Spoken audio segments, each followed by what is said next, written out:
What is up, Hawk fans? I hope all is well. Sorry, I'm gonna have to do a driving recording video. It should be fine. As I always say, I try and only do this in rare circumstances. I've been really busy the last couple of weeks, hence having to record it this way.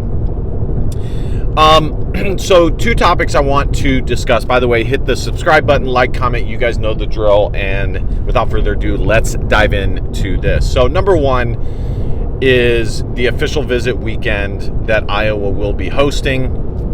You know, the last couple of weeks, the months of April and June are, they're essentially official visit weekends. Iowa always has, one or two guys sporadically before June 20th visiting, usually guys that are not within the Midwest, but it just varies. It's Iowa. They're gonna try and get guys on campus any way they can, but the preferred date is June 20th. June 20th and 21st, which I believe is this upcoming weekend. In the past couple of years, I've done videos detailing and kind of giving my confidence meter on all the recruits, which I might do. But I just want to touch upon one concept in general, unrelated to diving into the confidence meter, which we'll see. I might do it in this video. By the way, guys, the other topic is going to be related to it is Cash Herrera decommitting from the Iowa Hawkeyes, quarterback out of San Diego, California. So I've said this before and I'll say it again. The problem with Iowa having a June 20th official visit weekend date is it is later than most other schools. And that usually means that other schools get a crack at securing a commitment from a player before Iowa does. Iowa might be in better position. They might be doing better, but official visit weekends are absolutely huge. So Iowa might be in the lead for a guy, but they don't get the official visit weekend before a different school, and they miss out on the recruit. I have two examples off the top of my head. First would be from several recruiting cycles ago, Ihmir Smith-Marsette. Minnesota, and this is a well-known story, Minnesota pushed hard to secure this commitment. He felt pressured to commit to Minnesota. He committed, but he ended up changing his mind because he didn't like that he was pressured. That's essentially the story. But nonetheless, he did still commit to Minnesota because Minnesota got the official visit first. Now, I actually think that commitment, that official visit was a little later.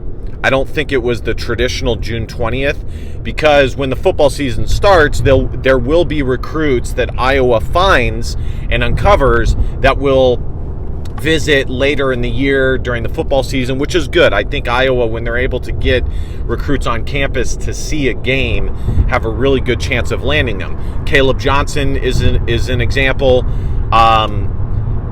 He's an example of both, actually. He visited Cal in the traditional official visit schedule first, committed all the way from the state of Ohio. Then, Iowa's having a great season. Cal is not having the best season. Iowa was able to get him on campus. Liddell Betts was able to get him on campus, see a football game, and he ends up committing to Iowa. But again, so it's an example of both. Another example from this recruiting cycle, there's multiple guys. Defensive line, Jeremiah Benson, Iowa was in great position for. He commits to Minnesota. Wide receiver out of, I think, St. Charles East, Illinois, mid to high 3-star prospect, 6'3", X receiver, 6'4", Keaton Ranky. Iowa was the favorite for months to land him. Now, Iowa does already have 2 wide receivers committed, which is good, and DeAndre Smith, and another kid out of the state of Wisconsin. I'm blanking on his name at the moment, but they're both, similarly ranked mid to high 3-star wide receiver commits. I think the other one is Brody Schaefer, I think is his name, out of Wisconsin. He's about 6'1". He's probably a Z. The other one is more of a slot. But Keaton Ranky ends up committing to Northwestern. The main competition for him was Northwestern, Stanford, and Iowa was in the lead. They missed out on him. So that is one of the drawbacks to having a later official visit weekend. Now, the positive is if you're able to hold off a recruit until June 20th, having the last crack is advantageous at the recruit, or one of the last cracks to secure the commitment, the last sales pitch, if you will. And usually, if they have held off that long, they're usually a meticulous, well thought out, more logical, patient minded individual. And I think that those are individuals that, for the most part, you would want on your team and that you would want to commit to you. So anyways, that's it. Iowa's recruiting class, I think, is just fine. On3 has them as, top 25 or top 30. They fluctuate. Iowa has a few 4 stars. I think the class is strong right now. They're in great position. I think they're in great position to finish top 35, which is kind of where they have finished the last couple of years. And I think that that's a good spot for Iowa. I always say there's no reason Iowa shouldn't finish minimum top 40, but preferably top 35, top 30. So that's that. The main topic is Cash Herrera, which is definitely a drawback to where this class sits, decommitting to Iowa. He had recent offers from Cal, I believe, and Arizona. It's either Arizona or Arizona State that offered him. I think it was Arizona State. And that was a while ago. And there's been many articles, asking whether Iowa is going to be able to hold on to his commitment.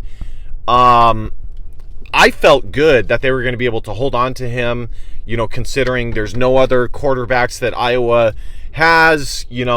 Tim Lester seems to be a decent recruiter. He seemed to have a good relationship with Cash Herrera, has recruited him for a long time.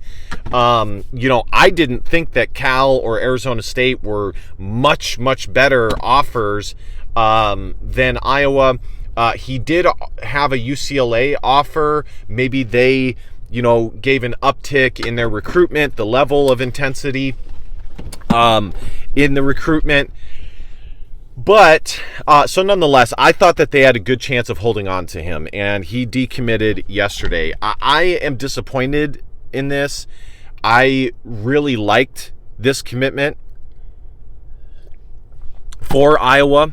I thought he had a really live arm. He was mobile.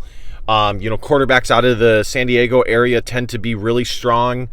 I thought it was a good get for Iowa to be able to come from the state of Iowa and get a player all the way out in California. I thought that it said a lot for Tim Lester. It's not the end-all be-all. This was not like a 4-star prospect, but this was definitely one of the better recruited guys, not necessarily ranked, because they're, Spencer Petras was a 4-star by some. I'm not going to say he was the highest rated quarterback Iowa has recruited. But, the last couple of recruiting cycles, I'd say he was one of the better ones, if not the best from the high school ranks. So, it is slightly disappointing from that perspective. I don't know if it's done, if Iowa's not going to have a shot at him anymore. It's also strange that he decided to decommit right before the official visit weekend. I think that says a lot. I think that says that he's probably not going to be considering Iowa moving forward. So Iowa's going to have to hit the drawing board. Now, in this day and age, with the transfer portal, Tim Lester has proved that you can rebuild your quarterback room fairly quickly and efficiently through the transfer portal ranks. Now, you still do, especially if you're Iowa, you still do want to land recruits out of the high school ranks, but it's not the way it was before. I think it's preferable, but it's not the end-all be-all.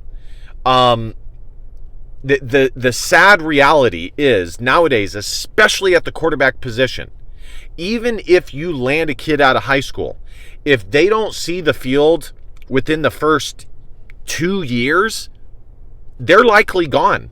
Because quarterbacks now, because it's such a premium to get on the field and they have such mobility to move, they're out of there. They're just going to leave. So there's a good chance that if that player doesn't end up becoming your starting quarterback, you're going to lose him anyways, and you're going to have to turn to the transfer portal regardless. So, again, it's not the end-all be-all, but I do think it's important to still land and develop quarterbacks out of the high school ranks. Iowa will look for another quarterback. They'll likely take another quarterback in this class. I wouldn't say that it's impossible that they won't, considering, again, how they've been able to rebuild out of the college ranks and the transfer portal ranks, and they already have multiple, Helinski, I believe, Brown, they have multiple younger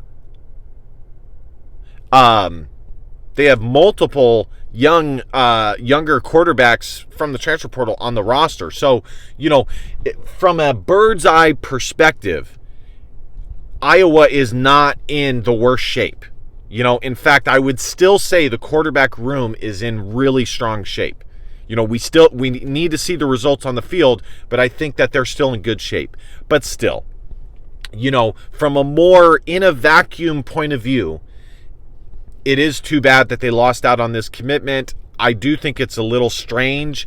Iowa was still recruiting, a few months ago, a 4-star Peyton Falzone out of the state of Pennsylvania. He ended up committing to Penn State, but Iowa was in good shape for him.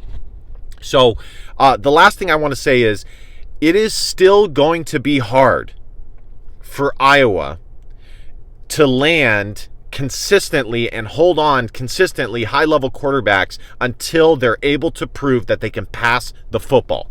And so that's why I continuously say, especially when it comes to talks about Tim Lester becoming, the next head coach, we need to see him have a full successful offensive campaign. We need to see that. I want to see that. So it's still going to be hard for Iowa to do that until they're able to have success in the passing game, and they can show recruits that they are willing to pass the football and be successful doing so. The fact that they were able to land him, at least initially, and be in the conversation, I think says a lot. But I said when they landed this commitment, and I always say this, in this day and age, and this is the last thing I'll say to end the video. This day and age, having a commitment, it means something, but it doesn't mean as much as it used to, okay? You're still going to have a lot of work to do to hold on to these recruits until signing day. That's just the way it is. So anyways, guys, let me know what you guys think about the decommitment and the official visit weekend coming up. Not a ton of other news going on. Be sure to like, comment, share, subscribe. And last but not least, DBAP, don't be a pussy with alone facts or feelings, because your feelings just don't matter. Thank you guys for bearing with the car recording video. I'll see you guys next time. Go Hawks. Bye-bye.